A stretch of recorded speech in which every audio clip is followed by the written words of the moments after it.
নাচ গানের ভিডিও না দেখে এই ভিডিওটা দেখে যান।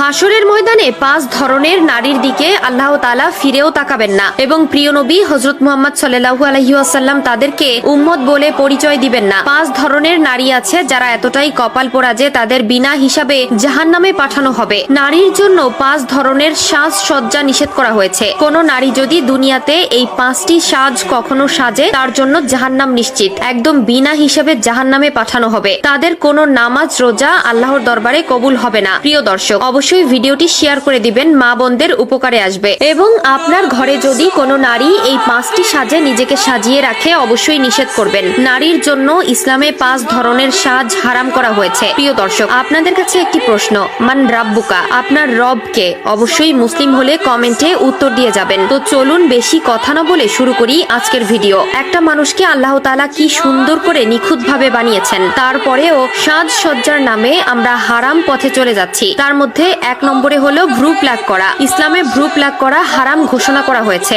শুধু তাই নয়, আধুনিক বিজ্ঞান বলেছে যারা ভ্রু প্লাক করে তাদের মৃত্যুর ঝুঁকি থাকে, এমনকি অন্ধ হয়ে যাওয়ারও আশঙ্কা রয়েছে। আল্লাহ তাআলা প্রত্যেকটি মানুষকে পছন্দ করে বানিয়েছেন, এরপরেও এমন কিছু মানুষ আছে যারা আল্লাহর পছন্দকে তোয়াক্কা না করে তারা নিজেদের মডার্ন বানানোর জন্য হারাম পথ অবলম্বন করে। 2 নম্বরে যেই সাজের জন্য নিষেধ করা হয়েছে তা হলো মাথার চুল উঁচু করে বাঁধা। প্রিয় দর্শক, অনেক মা বোনেরা আছেন যারা মাথার চুল সবসময় উটের কুজের মতন উঁচু করে বাঁধেন। ইসলাম এই ধরনের নারীকে সমর্থন করে না। মাথার চুল উঁচু করে বাঁধা থেকে বিরত থাকবেন। 3 নম্বরে পারফিউম ব্যবহার করা।